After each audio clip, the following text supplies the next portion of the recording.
സഹപാഠികളുടെ ലഹരി ഉപയോഗം ചോദ്യം ചെയ്ത മലയാളി നഴ്സിംഗ് വിദ്യാർത്ഥി ആദിത്യന്റെ മരണത്തിൽ കോളേജ് മാനേജ്മെന്റിനെതിരെ ഗുരുതര ആരോപണങ്ങളുമായി കുടുംബം. ആദിത്യന്റേത് ആത്മഹത്യയാണെന്ന് വരുത്തി തീർക്കാൻ മാനേജ്മെന്റ് കിണഞ്ഞു ശ്രമിക്കുകയാണെന്ന് പിതാവ് പ്രദീപ് ആരോപിക്കുന്നുണ്ട്. ഉന്നത രാഷ്ട്രീയ ബന്ധങ്ങളുള്ള കോളേജ് അധികൃതർ പോലീസിനെ സ്വാധീനിച്ച് കേസ് അട്ടിമറിക്കാൻ നീക്കം നടത്തുന്നു എന്നാണ് ഉയരുന്ന ആക്ഷേപം. ഹോസ്റ്റലിലെ സഹപാഠികൾ ലഹരിമരുന്നുകൾ ഉപയോഗിക്കുന്നത് സംബന്ധിച്ച് ആദിത്യൻ പലതവണ കോളേജ് അധികൃതർക്ക് പരാതി നൽകിയിരുന്നു. എന്നാൽ ഇതിൽ നടപടിയെടുക്കുന്നതിന് പകരം ആദിത്യനെ മാനസികമായി പീഡിപ്പിക്കാനാണ് അധ്യാപകർ ശ്രമിച്ചതെന്ന് കുടുംബം പറയുന്നു. പരാതി നൽകിയതിന്റെ പേരിൽ ആദിത്യനെ ഒറ്റപ്പെടുത്തുകയും ആക്ഷേപിക്കുകയും ചെയ്തു. ഇത്തരത്തിൽ കടുത്ത മാനസിക സമ്മർദ്ദത്തിലായിരുന്ന വിദ്യാർത്ഥിയെ മറ്റൊരു മുറിയിലേക്ക് മാറ്റാൻ പോലും കോളേജ് അധികൃതർ തയ്യാറായില്ല. ഇത് തന്നെ ദുരൂഹത വർദ്ധിപ്പിക്കുകയാണ്.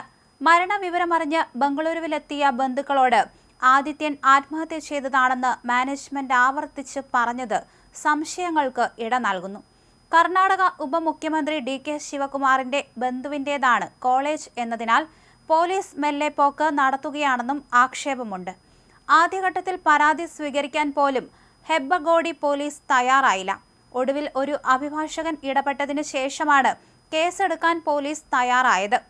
പ്രണയപരാജയവും ഒറ്റപ്പെടലുമാണ് മരണകാരണമെന്നാണ് മാനേജ്മെന്റ് ഉയർത്തുന്ന വാദം. എന്നാൽ ഇത് വിശ്വസിക്കാൻ കുടുംബം തയ്യാറല്ല.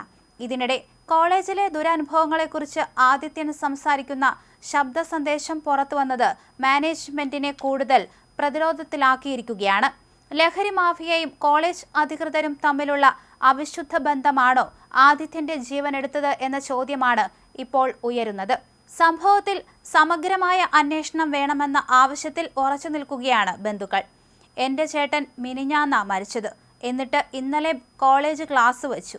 ബംഗളൂരു ബൊമ്മസന്ദ്ര BTL സ്കൂൾ ഓഫ് നഴ്സിംഗിൽ കഴിഞ്ഞ ദിവസം മരിച്ച നിലയിൽ കണ്ടെത്തിയ BSc നഴ്സിംഗ് 2ാം വർഷ വിദ്യാർത്ഥി അരുവിക്കര സ്വദേശി AP ആദിത്യന്റെ സഹോദരിയാണ് കോളേജിനെതിരെ രൂക്ഷ വിമർശനവുമായി രംഗത്തെത്തിയത്. തിരുവനന്തപുരം അരുവിക്കര സ്വദേശിയാണ് ആദിത്യൻ. 4 പേരുള്ള മുറിയിലാണ് ആദിത്യൻ താമസിച്ചിരുന്നത്. കഴിഞ്ഞ ദിവസം ഉച്ചയ്ക്ക് ഒപ്പമുള്ളവർ കോളേജിൽ നിന്ന് മടങ്ങിയെത്തിയപ്പോഴാണ് ഹോസ്റ്റൽ മുറിയിൽ ആദിത്യനെ മരിച്ച നിലയിൽ കണ്ടെത്തിയത്. തുടർന്ന് കോളേജിൽ വിവരമറിയിക്കുകയായിരുന്നു. കോളേജ് അധികൃതർ ബന്ധുക്കളെയും വിവരമറിയിച്ചു. പോസ്റ്റ്മോർട്ടത്തിന് ശേഷം മൃതദേഹം നാട്ടിലേക്ക് കൊണ്ടുവന്ന് സംസ്കരിച്ചു. മരണകാരണം എന്തെന്ന് വ്യക്തമല്ല.